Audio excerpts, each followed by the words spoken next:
2월 21일 바이블텔링으로 갈라디아서를 묵상합니다. 오늘은 갈라디아서 3장 15절에서 29절까지 말씀입니다. 형제자매 여러분, 나는 사람의 관례를 예로 들어서 말하겠습니다. 어떤 사람이 적법하게 유언을 작성해 놓으면 아무도 그것을 무효로 하거나 거기에다가 어떤 것을 덧붙일 수 없습니다. 그런데 하나님께서 아브라함과 그 후손에게 약속을 말씀하실 때에 마치 여러 사람을 가리키는 것처럼 후손들에게 라고 말씀하시지 않고 단 한 사람을 가리키는 뜻으로 너의 후손에게 라고 말씀하셨습니다. 그 한 사람은 곧 그리스도이십니다. 내가 말하려는 것은 이것입니다. 하나님께서 이미 맺으신 언약을 430년 뒤에 생긴 율법이 이를 무효로 하여 그 약속을 폐하지 못합니다. 그 유업이 율법에서 난 것이면 그것은 절대로 약속에서 난 것이 아닙니다. 그러나 하나님께서는 약속을 통하여 아브라함에게 유업을 거저 주셨습니다. 그러면 율법의 용도는 무엇입니까? 율법은 약속을 받으신 그 후손이 오실 때까지 범죄들 때문에 덧붙여 주신 것입니다. 그것은 천사들을 통하여 한 중개자의 손으로 제정되었습니다. 그런데 그 중개자는 한쪽에만 속한 것이 아닙니다. 그러나 하나님은 한 분이십니다. 그렇다면 율법은 하나님과의 약속과는 반대되는 것입니까? 그렇지 않습니다. 그 중개자가 준 율법이 생명을 줄 수 있는 것이었다면 의롭게 됨은 분명히 율법에서 생겼을 것입니다. 그러나 성경은 모든 것이 죄 아래에 갇혔다고 말합니다. 그것은 약속하신 것을 예수 그리스도를 믿는 믿음에 근거하여 믿는 사람들에게 주시려고 한 것입니다. 믿음이 오기 전에는 우리는 율법의 감시를 받으면서 장차 올 믿음이 나타날 때까지 갇혀 있었습니다. 그래서 율법은 그리스도께서 오실 때까지 우리에게 개인 교사 역할을 하였습니다.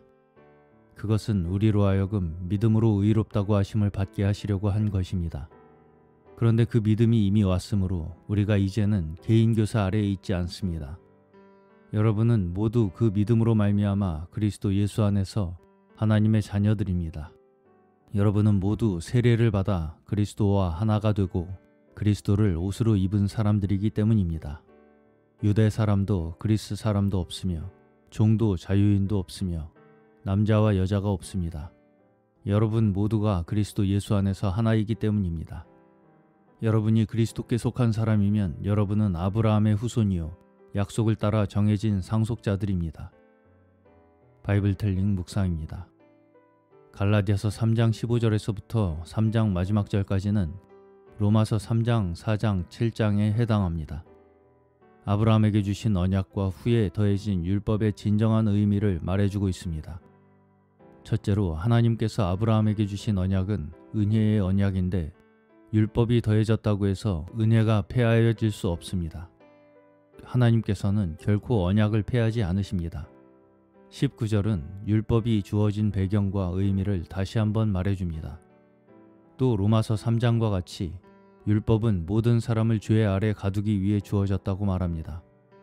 하나님의 약속의 유업은 오직 믿음으로만 받을 수 있다는 것을 확증하는 것입니다. 율법은 우리를 그리스도께 인도하는 몽학선생이고 몽학선생은 우리를 그리스도께 인도하고 임무를 마칩니다. 우리는 다만 믿음으로 의롭다함을 얻습니다. 믿음이 온 후로는 우리가 더 이상 몽학선생인 율법 아래 있지 않습니다. 우리가 믿음으로 그리스도 예수 안에서 하나가 되고 그리스도 예수로 옷 입고 약속의 자손이 됩니다. 무엇을 하는 것이 아니라 오직 기록된 말씀, 하나님의 언약의 말씀, 그리스도께서 이루신 사실을 마음으로 믿어 은혜를 얻는 것입니다. 오늘도 우리의 유일한 구원의 길이신 예수 그리스도를 믿음으로 약속하신 축복을 얻는 저희 모두 되시기를 주님의 이름으로 축원합니다.